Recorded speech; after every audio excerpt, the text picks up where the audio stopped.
Hello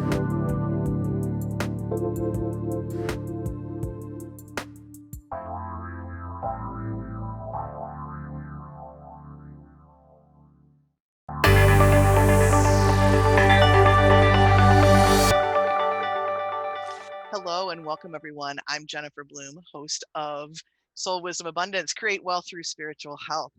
If you are here for the first time, I'm really glad that you're joining in. And if you've been here for several different editions, I'm really glad that we're finding something common that we all want to talk about.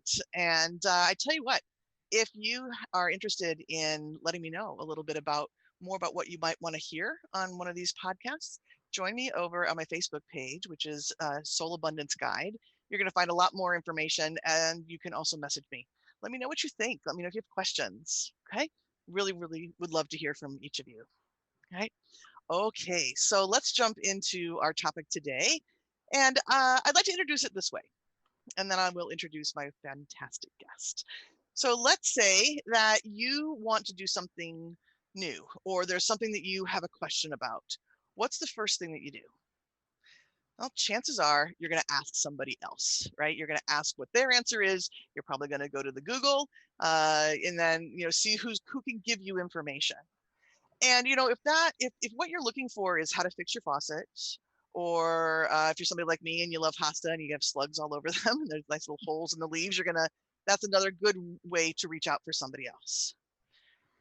But if you are looking for an answer to something where it's much more personal to you, and I don't mean private, but I mean something that really is specifically involving you, reaching out to somebody else, you don't want that to be the only answer. And here's why.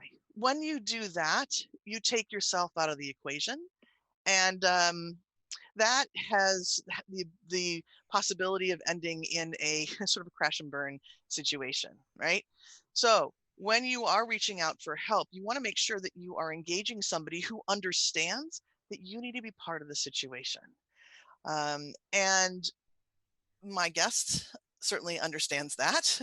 And I don't want to suggest that we don't ask for help, because we don't ask for help often enough, honestly, but we don't need to reinvent the wheel, but we do need to be involved. So, and that's going to really, to truly impact your bottom line with no matter what you're doing. So let's start the conversation I'm going to introduce Angella Johnson to you. I'm so glad that you're here. I'm so glad to be here. I can't wait for this conversation. Yes. So you have quite the background in this, right? Because as you started your business, you invested a significant amount of money. And then when the models didn't work, you were told what to hustle more, do a little bit more. It had to be you. You're the problem, blah, blah, blah. Right. Yep. Yep. And through your own process of, in your words, burning things down and learning how to tune into you in specific ways, really able to build a business that is parallel with you, and now you teach other people to do the same thing. So I'm delighted to have you here, and I think it's going to be a really juicy conversation. Yeah. Again, thank you so much for this space to have this conversation. I find that these conversations lets people know that they're not crazy. They're not letting fear make another decision, which is what I was always told. That they're actually their soul is saying, "Hey, there might be another possibility here. There's a reason why this feels so misaligned, or it feels differently for different people." But I love having these conversations because it really helps people understand what's happening in different situations in their life. Beautifully said, and I love that you've brought the word soul in right away. I think that sometimes that word's a little scary for people. It sounds, and I'm going to say woo woo, and I get mad at myself every time I say that word, because I don't really believe in woo woo. It just we have different ways of looking at the world, and when we look through that spiritual vibrational lens, there's a lot of important information that we can garner. And so if we can make soul more of a common word, we're all going to be better off. Hmm. Yeah, I love woo is just how the universe works. Yeah, right. It's just it's Yeah, just how life goes. So right. There's no need to apologize for it. Well, that's a yeah. soapbox issue for me. I'll stay off of it. I'll stay off of it. So, can you share a little bit more about? Let's start kind of talking a little bit about the journey that you were on to get Yeah. you to this point of really having experienced it for yourself. Yeah, well, so my journey started, really in my corporate career. The longest I had a job was 2.5 years. And so I would job hop a lot, thinking, well, the next job is going to be different. The next job is going to be different. And there was just, and I've had this little voice, in my head the whole time, ever since I was in kindergarten. That was the first time I Mhm. specifically recall this kind of questioning of like, is this all there is? Like, why are so many people happy? In kindergarten, I was looking around going, Wow, that's a why are so many intense. people like so happy to just be learning letters? Like, can we do more, please? And I was like, so this is, welcome to the way my brain works, which Right, is right. great and also problematic sometimes because it doesn't necessarily fit into how the world works. And so 2008, just as the housing market was crashing in the United States, I had that notorious meeting with my boss and said, yeah, your last date is going to be, and basically I was laid off. It was a legal way to fire me.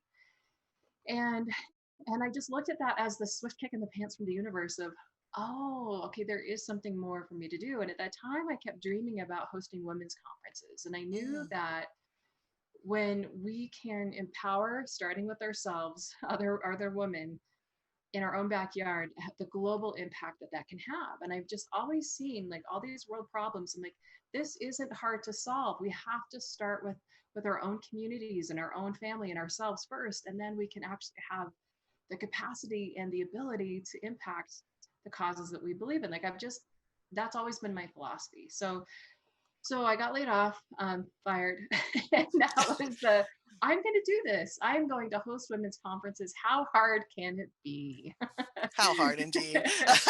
And that's what started my entrepreneurial journey. And so shortly after that, I hosted my first conference, had 250 attendees. It was fantastic. And I also Yeah. lost $40,000. Okay. Yeah. And that was a really big, I was devastated, and I thought, well, and then it made sense. It was like, well, I had no profit plan. I had no idea what my numbers were. Like I was just blindly following my passion. Like I took that, do what you love and the money will come. I took that to the nth degree and I was completely not grounded in numbers, cash flow. Like I was quite frankly very irresponsible. And so when that occurred, I thought, well, I've got to pay this money. And these were, invoices that were, due yesterday. It was like, well, how am I going to do all this? And so I figured it all out. But that was also the time when I thought, I need help. Just like what we were talking about at the very beginning of, I need help. And so I went to someone who it sounded really amazing. And the first year it was great. When I hired this coach, I made six figures within 10 months. Mm, And that was the kind of money I'd never seen in my whole life. But the truth of the matter is that money was going out faster than it was coming in. And I was paying off a $40,000 debt as well. And so I was on this bandwagon of more, faster, better, hustle, the grind and being told things like you have to work harder than you've ever worked so that you can someday, it was always this delayed, satisfaction and joy, then you can have the success later. And I recall one day I went to my coach and on our coaching call and I said, so there's this person and we both, know this seven-figure business owner that she's talking about, riding horses and going on these vacations and she has a 90-minute lunch every day. And I said, I want that. How do I have that? She said, that's not possible until you work and you get these things, you've got to work for at least 3 years harder than you've ever worked. And I remember that conversation going, clearly she knows what she's doing for her, but I didn't have the language or the awareness to differentiate why that felt so completely crappy when I was hearing that. It was just like I could hear it, but there was nowhere for it to land. And my whole like just that pit in my stomach was like, I didn't know this was what I was signing up for. Like this kind of sucks. yeah. This really is Yeah. not fun. And so that's when I started just really, I'm really great at asking questions, even when it's inconvenient, of just like, maybe there's another way to do this. And so in my second year of coaching with this person, that's when I really saw, wow, I'm actually being taught some marketing strategies and sales strategies that are just flat out manipulative. Mm-hmm. Like, this just Mm-hmm. doesn't feel good. I don't want to treat people this way, let alone be treated this way. And I'm allowing myself to be treated this way. And so now in hindsight, that was 2009, 2010. I can look back at that and the conversations that I was having with the coach that I was paying, a lot of money to. We're talking over $10,000 a year. Um, if I was to have that conversation with my spouse, there would be a word for that, and that's called abusive. And so I just now I'd like looking at that and go, wow, I allowed myself to be abused and I paid them for it. Right, right, right, And I was taught to implement these strategies. So that was this whole unraveling and really questioning, do I even want to be part of the coaching industry? Do I want to be part of these 3-day events which promise XYZ, but it's really a 3-day sales pitch?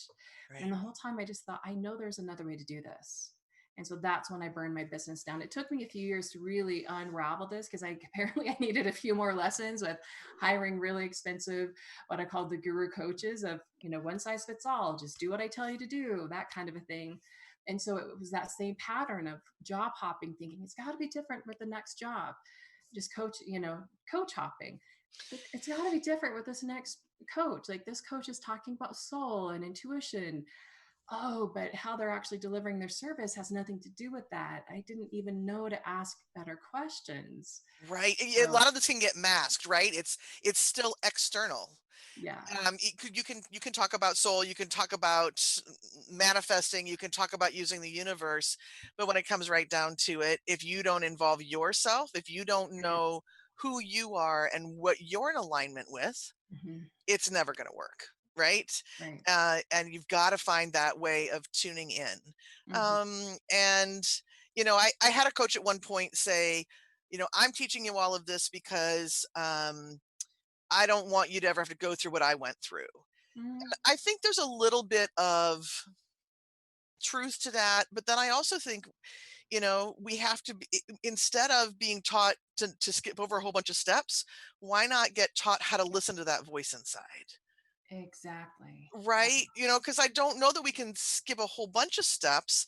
I think, but because I think part of that is the alignment process, Mhm. right? It's not an overnight success. I know the first time that somebody told me that after learning about manifesting and all of this, it said, who told me, there's still going to be some pain and struggle and contrast in your life. I'm like, what? I thought the universe was all about sunshine, roses, and lollipops. And I don't mean to be a Debbie Downer here about it, but the shortcut, if there is one, is truly about tuning in Yeah, and tuning in before the action step and learning whether it's sort of the baloney meter, bullshit meter, right? Or whether it's really being able to hear what next steps are. That can all help you truly make a difference in what it is that you're offering as a business owner. absolutely.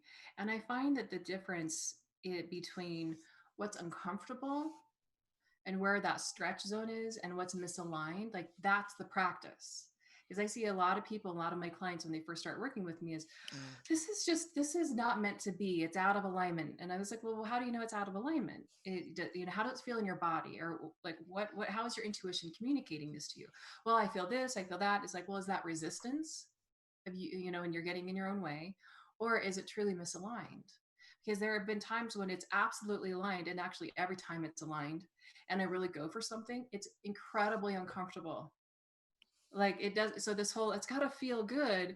It's like, well, what does that mean? It can feel grounded and centered, and I can be uncomfortable as hell, but it's still aligned. And I think that's almost the double-edged sword of just, the catch 22, if you will, of, but that's the practice. And so once we start trusting ourselves, then we can find those nuances within how our body's responding, where our mind is going, how it feels, of, oh, I'm just like, this is my recalibration process. Like I'm calibrating to the version of me that I say that I want, and it's uncomfortable and it's still aligned. It still is creating greater. And I think that's the ultimate practice with Absolutely. using your intuition in your whole life.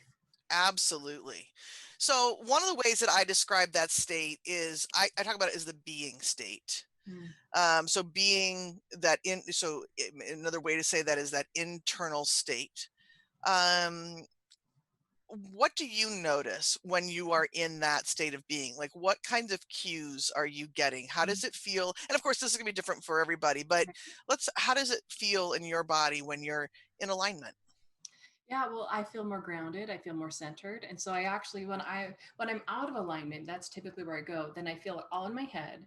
And it's like the swirling energy of like, well, what about this? What about that? And I just drive myself insane with complicating the hell out of everything. So Yeah. I know that there's something off when I start complicating things or I suddenly get very confused. Like I forget, like I think I forgot how to make money. Like I've had that thought before, like, oh my gosh, I don't know how to do this. Oh, I've only done this for over a decade, and I teach other people to do it. So, wait a second, what's going on? What's distracting my energy here?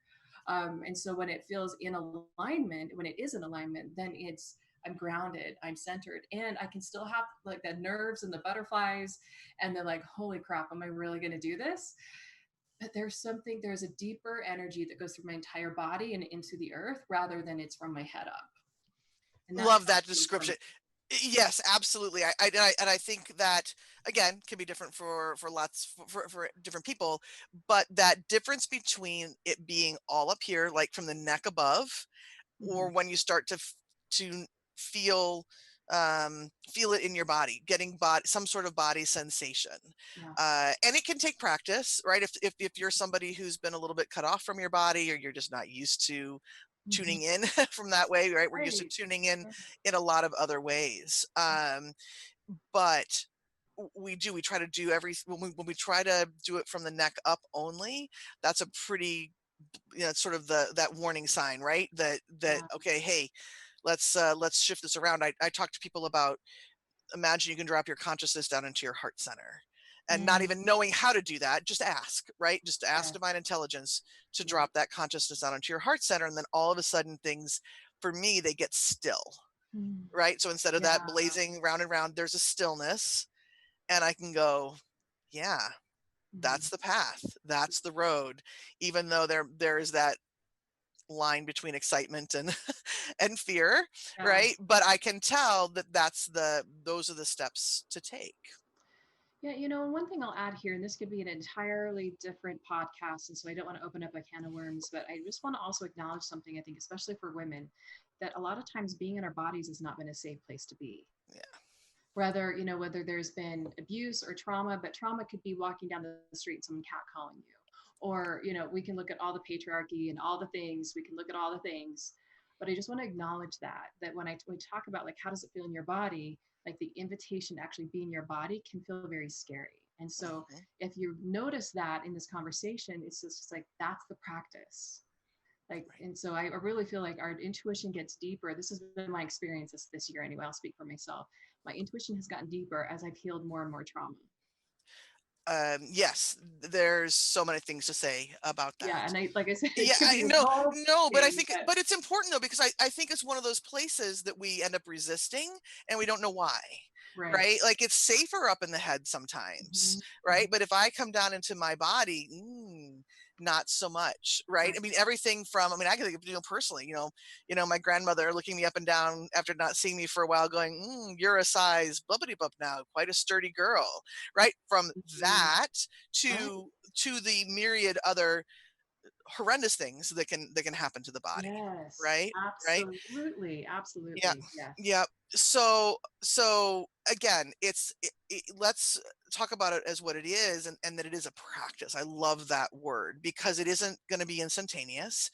Um, and the more that you develop that relationship with your body through the divine, through your heart, instead of through things that may have happened externally, the Mhm. more you're going to open up to receiving that wisdom.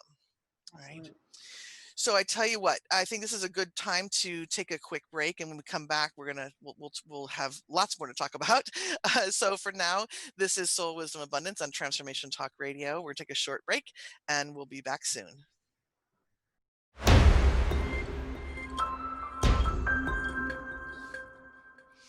Welcome back to Soul Wisdom Abundance. I am your host, Jennifer Bloome, and I'm here with my guest, Angela Johnson. And Angela, before we step back into the conversation, can you let everybody know how to learn more about you, and where they can find you to learn more about you? Yeah. So Angela Johnson is the best place.com is the best place to go. Angela two L's. So you can find me that way on Instagram and also Facebook. I spend more time on Instagram. but my website's a great place. I've got free resources there, some awesome intuitive marketing is really my main body of work. So for those of you who are business owners, that's a great place to start exploring how to use your intuition in your marketing and actually have marketing be way easier. Fantastic. All right. So we spent the first part of this conversation coming in and talking about getting out of the head, getting into the body, feeling. And what I'd like to shift into is um, you can spend as much time unconsciously in the being state as you can in the doing state, right? So when you're talking with your clients, how do you help them understand when is it time to take that action step? When do you know enough and let yourself be ready to move forward? Yeah. Well, and just like what you were saying before, there's this hybrid of asking for help and receiving that, but making sure that it's actual guidance and not just telling you someone or someone telling you what to do, someone giving you their one Mm, size fits all formula. You know, and you think about like none of us fit in a box. We don't fit in a formula. And so it's interesting that we keep looking for this magic ingredient or the 6 steps to do whatever, make 6 figures or change our health or find the love of our life. Like we keep looking for these shortcuts. I love what you said. Like shortcut is listening to your intuition. yeah. And so like my favorite way is to ask questions. And so if a coach, especially if someone's calling themselves a coach, but they're never asking you a question, they're actually not a coach. That's a consultant, and that's not a bad thing. Just know Right, who you're hiring, right, right? And so when right. we are asked questions and truly expansive questions, or there's no attachment to the answer, that is actually a really beautiful practice of deepening our intuition. Because when there's space for question and curiosity, then there's also space for a truth to emerge. And so, for example, you know, a client of mine, she was marketing what we call a mini experience. And when people work with me, the mini experience is like a webinar or something that you're giving people a taste test of deeper work with you. Mm. And so she had two kind of back to back. And I said, so in truth, did you try to hurry this? Did you try to push? She goes, oh, yeah, I totally tried to push this. Said, so is that maybe why there's some resistance, you know, happening? She's like, dang it. Yes. And they said, okay, so all this is information. It's just information. And so now you've learned something about your pace, about your rhythm, about how much energy and capacity you have to actually put behind a launch like this. And so now we've got to look at, okay, what are the next steps so that you can honor the couple of people who've signed up for this first mini experience and also plan the rest of your marketing for 2020, which feels like we're, you know, marketing and planning in an apocalypse, you know. That's a whole other conversation, right? Yeah. And so we learned something here, right? And so, but I could have told her, well, I think you put those two things, you know, too close together. Well, that doesn't really serve her. But she had to come to that own arrangement. And I asked the question because if she totally felt like, no, this is the perfect time, this is great, then awesome. Then I can support her and maybe ask her some other questions about, well, let's really look into this, right? And so it's approaching things with curiosity, with an open mind and without attachment. And those are the things that if someone isn't working with you in that capacity, then chances are your vision, your desires, the way that you uniquely do things is being buried in someone else's formula, someone else's thing, which we can see these formulas and go, oh man, I want those results. And we see it working for other people. But the question is what is my way to do this? Yes. So I've got three things I want to say here. The first is when we see it working for other people, we don't really even know if it's working for them. Right? Because there's the numbers that are on the front end and put out to the public, but what's happening on the back end, right? You might be bringing in 6 and 7 figures, but as you know, you might be spending at least that much, right? Those numbers make me angry. It just, if I hear another thing about be a 6 or 7 figure business owner or you're not a real business owner, talk about the shame involved in that, right? Okay. And so then the other piece here is, well, there's two other pieces. So one of the pieces that I want to bring out is that I think a lot of times we rush ourselves. You're talking about your client who was kind of rushing into those webinars, and I don't certainly know what was going on with your client. I think that one of the things that we forget are some of the universal principles in that and this is why it's important to understand your money relationship, is that we get to trust that we're always being supported. Mm, Right. I think that, as we're in business, we want to make money. We need to earn a salary. We live on the 3D planet. And so there's that sense of I really need to push forward hard so that I can receive what I need to receive. mhm. And there is some truth. There needs to, there's always going to be some form of action. And yet when we're doing it from that place of fear, that's as that's as hard on our financial bottom line as it is trying to follow somebody else's model. Right, right. Yeah. Well, and taking that, this whole self trust is a direct correlation of, do I trust the universe? Mm. I believe that you can't have one or the other. You have to have both. Like, if I Mm-hmm. don't trust myself, I really don't trust the universe. Or if I say I trust the universe, but I don't really trust myself, no. Like, they're BFFs. They go together everywhere, right? Right, Mhm. right, because we So are divinity, right? yeah. Yeah. And speaking of, timing of launches, or timing of like when you want to hold an event, like I love that you said, always trust that you're supported. So if you always trust that you're supported, when would you like to have your event? Or what kind of launch schedule would you like to have? And it right away, like questions like that get me to see, oh, where am I trying to force this? Yeah. Rather than working in tandem with the universe, but there is something far greater if I just allow myself to be carried by that current instead of forcing the current to Love it. Yes. Yes. 1,000 times. Yes. happen. And that just takes practice, right? That takes getting in and realizing, huh, I was slogging upstream that whole way, right? I could have just really floated and been taken care Right? of, right? And Yeah. and I certainly have had those experiences where, oh, look at this product out the door. Um, and it like crickets. And of course there were crickets because for a variety of reasons, right? There just wasn't that connection. So, all right, I don't know if this is an unfair question or not, but what do you think is the percentage that belongs to universal law? And what percentage belongs to our preparation and our ability to go through a launch sequence in terms of impact on our bottom line? That's a great question. And so knowing that I have a tendency to work harder than I need to, I Yeah. would say it's 50-50. And what I'm working on is getting that to be like 75% universe, 25% my actual effort.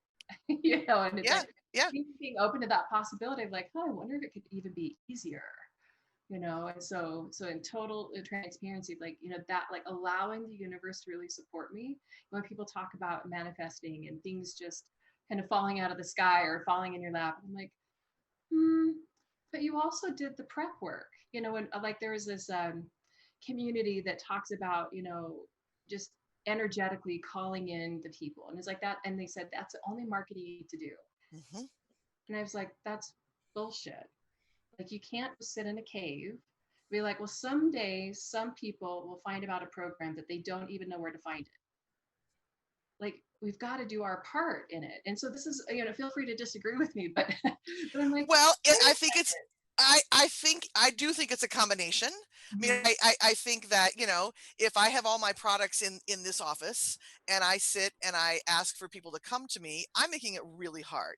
Now, I mean, right? I think that eventually, I mean, if I believe in the law, I have to believe that eventually I'm going to have a business. But I think I'm going to be directed to Mhm. do it in ways that don't include just sitting in my office with my products stacked all around me. I think that's ultimately the way that that would work out. Now, on the other hand, I do think that things can be a lot easier than we make them, Yes. right? When I've been doing a prayer practice recently and putting declarations out to the universe and doing it in some really big ways of what I'm asking for. I'm asking for things in ways that I've never asked for before. Mhm. And I'm really noticing that people show up out, they feel like they show up out of the clear blue sky. And maybe that's through an introduction to somebody else. Or, somebody hears about something and I watch sales come through my website. I think, how did you find that? I'm not promoting that at all. You must, right? Right. You're the, must be the perfect person. Yeah. Right. But, and then as I trust that, the momentum, hard word for me to say apparently today, the momentum continues. Yeah. But if I never put a product out there, right, Mhm. I had to do the work to put the product out there, or the structure and the website for them to find me and have ability for them to pay me, right? So yeah, there's I don't know if there's ever going to be 100% universe, Mhm. but boy, we could get close. Yeah. Yeah, and that's exactly what, exactly that is, and I think one of the reasons I get kind of fired up is about like you have to do something. And because I've had the opposite experience of, for decades, just like, well, if I just do more affirmations, if I get my chakras aligned, I was doing like every kind of modality, and it was all about weight, love, and money. Like if Yeah. you look at any journal of the Yeah. top Yeah. 15, The it's about big three. that crap, right? Yeah. Yeah. My money didn't start changing until I started doing something different. Hmm. Like I couldn't take the same actions but try to change all the energy and try to change my mindset. Like for years I thought I had a money mindset problem when what I really had was a money habit problem. Mm. Like I had to change my habits, which then showed me like, wow, I'm actually capable of having money. And then it was like this thing that happened with the universe of like things flow and things happen. And I have the same experience of like people just find me. I'm going, how did you? I didn't even market that. And so there's that magic. And and I tell my clients that said, industry, and I do a lot of online marketing stuff. And online marketing, you have to have a list size of this much because then your conversion rate is this much. And I'm like, that's all just crap because you don't have magic on your side. Right. Like we have magic. We are using universal principles in addition to marketing strategies. Like to me, that is such a beautiful combination, and that's a co-creation. Yes, It's yes, and yes, and I think that sometimes, especially when we first start learning about, oh, the type of healing that we can do for ourselves, taking ourselves out of pattern, taking ourselves out of old beliefs, we can get really excited about it.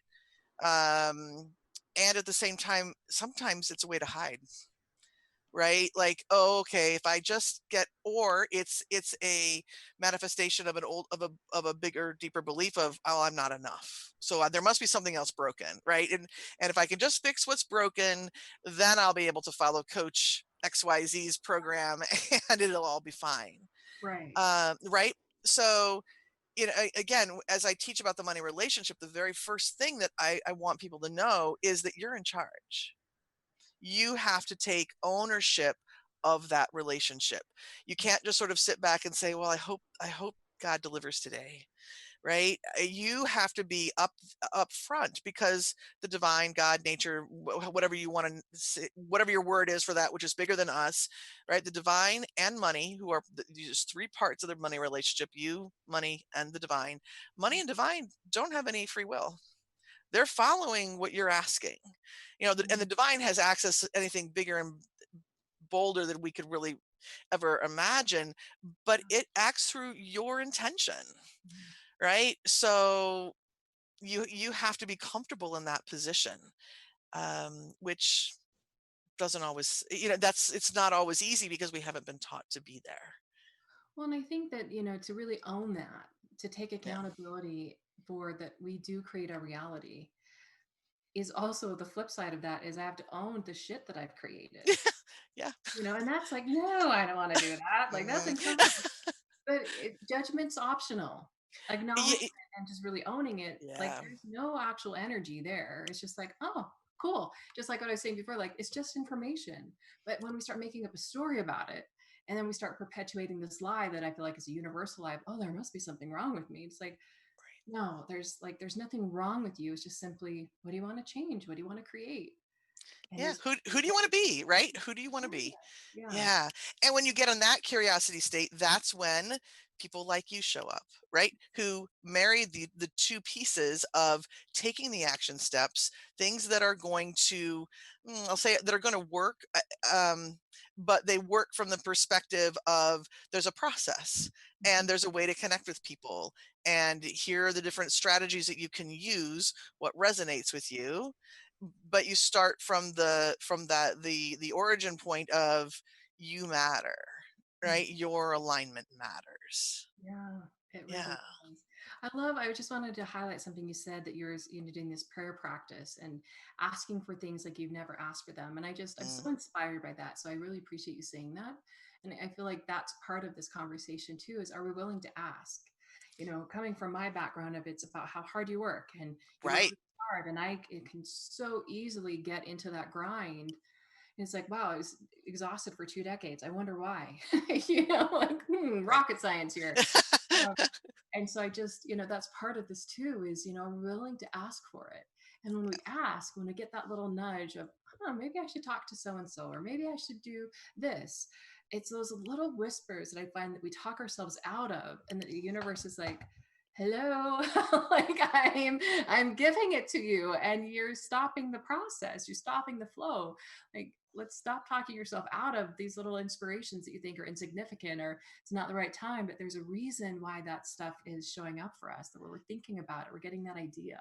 So true. I literally had that experience this morning. I have a birthday in a couple of weeks. My driver's license expires on my birthday, right? So, and I want to get a real ID. Minnesota is a state where, anyway, we still can fly without it. And okay, and I had a block of time this morning for writing. I've got a book that I'm working on, so I was in the middle of my writing block, and I hear the words in my head, "Make your appointment now." Like, "Ugh, but this is my writing block." Mm. Long story short, get to the website. There's literally one appointment left before my birthday. It happens to be when a client canceled, and I can go in the middle of the day, right? So if we let ourselves experiment a little bit, right, Yeah. when we hear those voices, if we follow through on it, and that's a small thing, right? Yeah, it interrupted my writing, and yeah, it's hard for me to get back in the flow when I leave it and come back, but it was easy to follow. There's really no big skin in the game. And the more we can experiment and allow ourselves to say, "Oh, yeah, that worked out well," Yeah. right? The easier it becomes. Mhm. So we just have a few moments left. If there is one more thing that you would really like to leave people with Mm. in terms of this power of being, and how it impacts your bottom line and your life experience, because we don't want to separate those two, what would you share? Trust yourself more. I trust yourself more. There's, when people look for that proof of, well, can I really do this? The proof is that the vision came to you and no one else. That's Yeah. it. And so trust yourself more. Like, you have what it takes.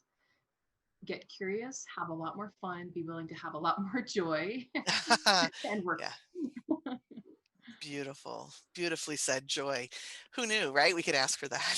So, Yeah. All right, Angela, thank you so much for your time today. It was lovely to have the conversation. There's so much richness involved, and I'm going to encourage everyone who is listening to come over to angelajohnson.com. You have a lovely free offer for people, and I know you have a lot more resources too. And again, thank you so much. thank you. Thanks for listening, everyone. And thank you so much for your time, Jennifer. Yeah, absolutely. Okay, so we're going to take a short break, and when we get back, I'm going to talk a little bit more in depth about the power of being on your bottom line from a money perspective. So stay tuned, and we'll be back soon.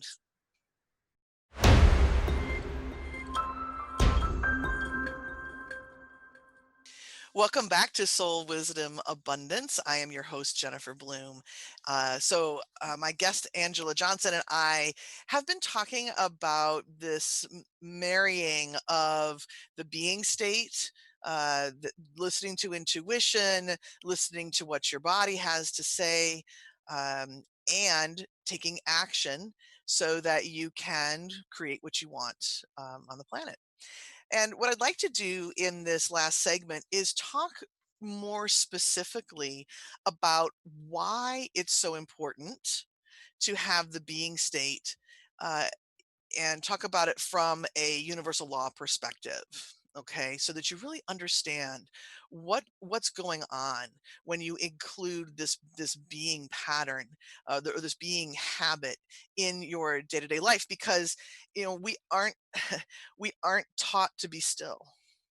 We are taught, like Angela was speaking about, we're taught to do and work hard and push and work our fingers to the bone, and that's for a variety of reasons. There's a whole history behind all of that, but it's a belief structure that's been passed down from generation to generation, and it's passed down with love, meaning people before us are trying really hard to um, uh, make sure that we do well when we're in our lives, right?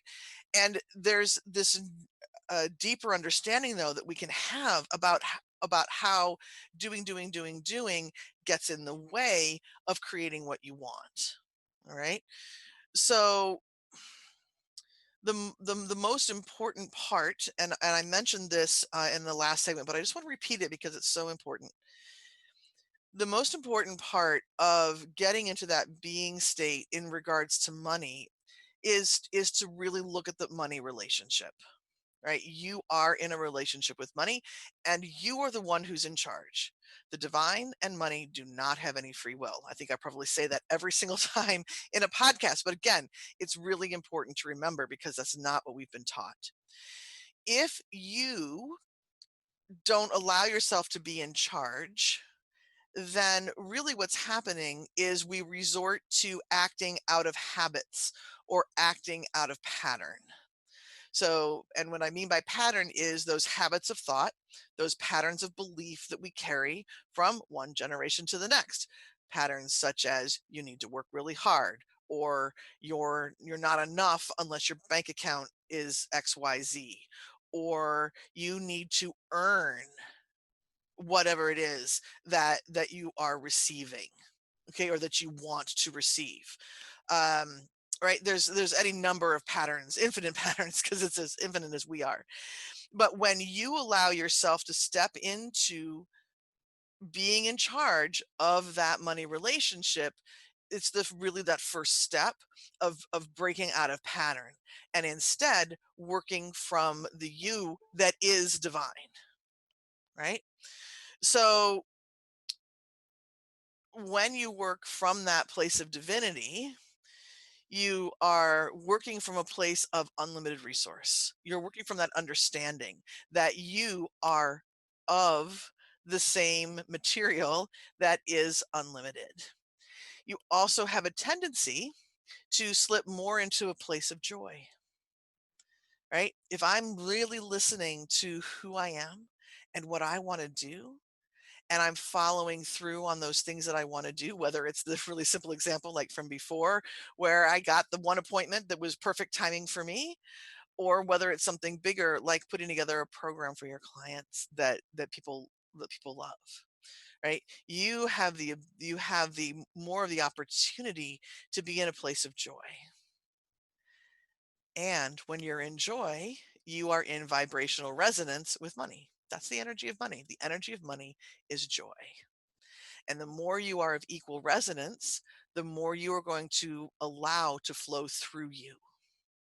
And you can think about it as I I just had an image pop up, and I am not electrically inclined, so I'll say what I saw. But if you think about electricity flowing through a circuit, in fact, if you can even think about it, I'm much more biologically involved, right? So if you have neurons that are passing information one to the next, right? If you have something that impedes that flow of energy, that flow of electricity, and from one neuron to the next, or within some sort of electrical unit, you're not going to get as much flow, right? If you have something that's interrupting or resisting the energy flow, you don't receive as much. When you are in that place of joy, it's as if that resistance leaves and you are able to flow so much more. Okay. So, when you are putting yourself in charge of that money relationship, when you are acknowledging that you get to ask for what you want, okay, you are opening yourself to receive. You are allowing, you're taking the resistance off the parts that are receiving. and you now can receive more. That's a pretty general way of saying things, but I'm going to when I say receiving, I'm talking about receiving ideas, ideas that can turn into financial um, reward, or you can actually receive. You can have people find you in brand new ways, and the products you've already created, the services you've already created. People are going to be able to find you much more easily, right?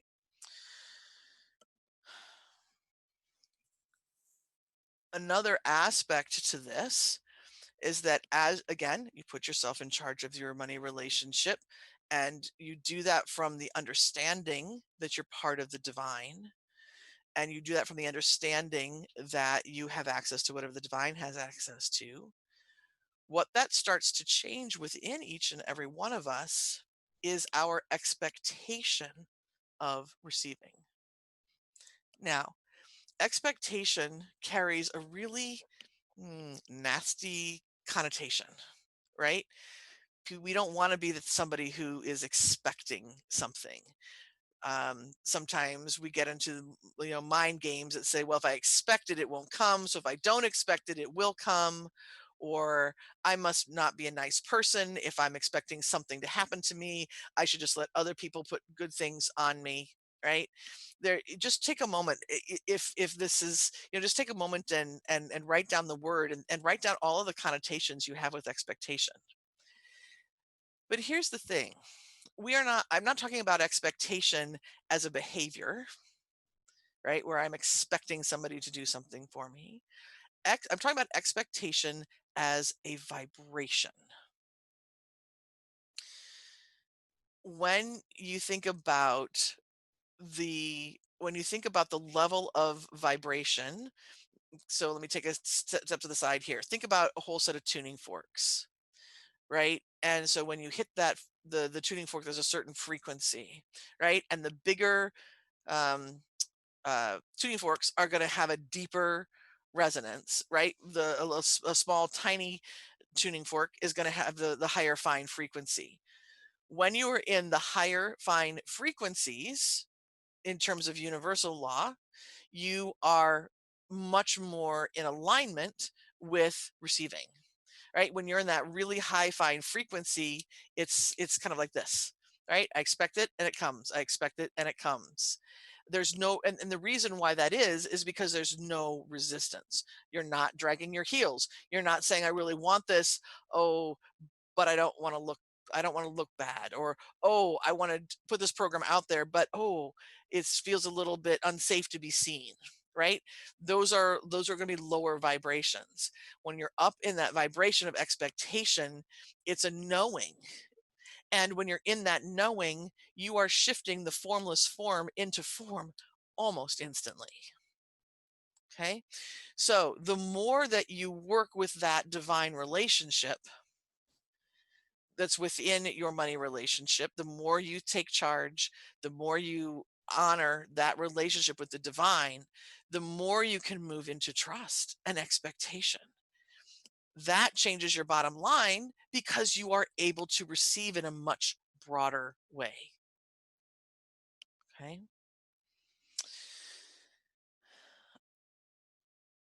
Another factor to think about here